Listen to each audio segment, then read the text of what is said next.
But after you left here, you got pretty excited about the keyboard. In fact, you tweeted at me 1, 2, 3, 4, 5 times. And let me read what the last one said. It said, greedy CEO who pretends like he's self-made.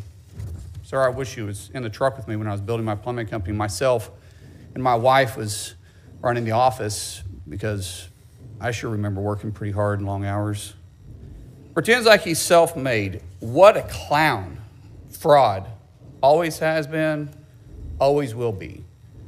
Quit the tough guy act in these Senate hearings. You know where to find me. Any place, anytime, cowboy. Everyone remember this unhinged Senate hearing featuring Oklahoma small business tyrant Markwayne Mullin and Teamsters President Sean O'Brien? Sir, this is a time, this is a place. If you want to run your mouth, we can be two consenting adults. We can finish it here. Okay, that's fine. Perfect. You want to do it now? I'd love to do it right now. Well, stand your butt up then. You stand your butt up. Oh, hold on. Big Oh, guy. stop it. Is that your solution every problem? No, sit down. Oh, you're a clown. Sit down. Look at you. You're a United States Senator. Sit down. Active. Oh, okay. Sit down, please. All right. Can I respond? Mr. Chairman? Hold it. If Hold we on. can't, no, This is I have what the he mic. said. I'm sorry. This is hold what it. he said. You'll have your time. Okay. Can I respond? Oh, no, you can't. And Bernie Sanders, of all people, stepping in before a fist fight broke out? Let's not I don't make like it worse. thugs and bullies. And that's what- I don't like you because you Hold just it. described yourself. Hold it. You have the mic. Yeah. You have time. All right. Make your statement. Then let's do this, because I did challenge you, and I accepted your challenge, and you went quiet.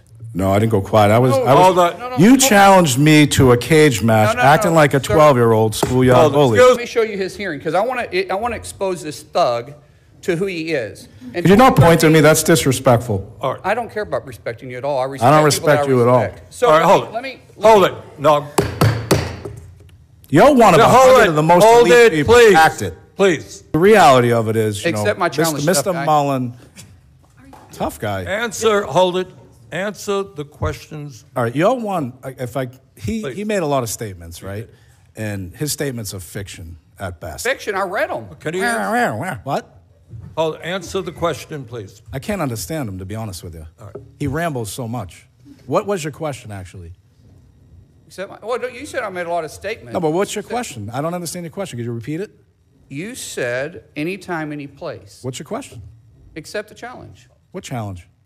You said anytime, any place. I'm accepting yours, so why don't you come What back? challenge? What challenge are you talking April about? 30th. How about we do it for a charity at the Smoking Guns in Tulsa, Oklahoma? No, we're not going to be what was the talking about challenge? physical What are you talking about? confrontations here. You want to fight me? What'd you say by anytime, any place? Let's have coffee, discuss our differences. Oh, that's what you said. Yeah, that's right, exactly. All right, well, let's sit down and have coffee. Let's I'd do love it. to. All right. I'd love to. This exchange, of course, went viral and drew a ton of criticism from both sides of the aisle, with Republicans claiming that it gave evidence to prove that O'Brien wanted to bring the mob mentality back to the Teamsters, and us on the left saying that this was just another political stunt for Mullin to score points with his base, in addition to preventing any substantive policy conversation from happening and allowing O'Brien to argue about the benefits of participating in a labor union. Predictably, Mullin then took a victory lap on conservative media to spin the altercation even more in his favor. You know, it's silly, it's stupid, but every now and then you need to get punched in the face.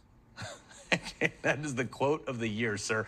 But seriously, are there any actual Senate rules that if two consenting adults want to duke it out? I mean, we had a United States congressman pull a tooth on the House floor once. There's no rules about that. In Oklahoma, you don't do this. Maybe you run your mouth in New Jersey. I don't know. I'm not from New Jersey, but this is some thug. That's a mob boss, and you're supposed to be intimidating because he's the boss of the Teamsters.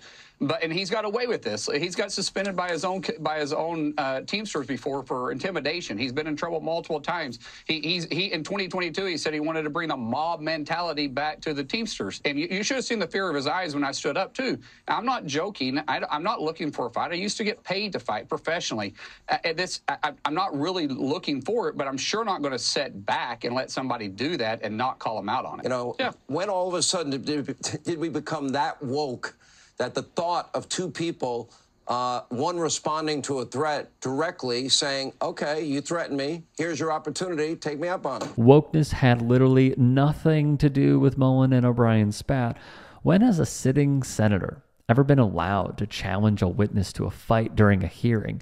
And of course, Hannity would never give a shred of credit to Bernie for diffusing things as much as possible and trying to keep the hearing on track, because that would portray weakness to the Fox audience that is obsessed with traditional masculinity. And it's not personal to me. I'm not mad at this guy. I mean, he said it. I'm just answering the call. That's it. If he wants to go out afterwards and have a cup of coffee, let's go have a cup of coffee. I'm friends with a lot of guys that I used to fight. This is the second time Mullin has used the "get a cup of coffee" line regarding Sean O'Brien, and by the looks of a recent Axios report, the two have squashed the beef and are now reportedly on friendly terms after O'Brien announced that the Teamsters would refuse to endorse a presidential candidate this election, the first time in around 30 years that they refused to do so. And who was responsible for smoothing things over? None other than Donald Trump, one of the most anti-labor, anti-worker presidents in American history, who met with O'Brien earlier this year and invited him to speak at the RNC. After the two met, Trump reportedly directed both O'Brien and Mullin to put everything behind them and start fresh. And the pair even talk regularly now after their Italian dinner date in D.C. earlier this year, while O'Brien reportedly told Mullin that he would die a Democrat, even though he claims that union members feel like the Dems are leaving them behind.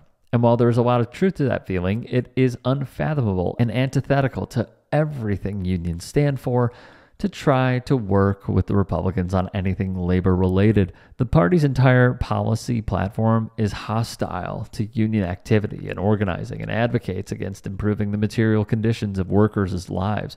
Cozying up to Trump and the Republicans will only help contribute to the erosion of labor laws, business regulations, and protections for workers, and thus reduce the union's political power in the future. While we completely understand and actually want unions like the Teamsters to keep pressuring Dems into following through with their demands, and the Dems should be doing much more to solidify union support, you are delusional if you think the Republicans would make concessions on behalf of workers instead of corporations, business owners, and the ultra-wealthy.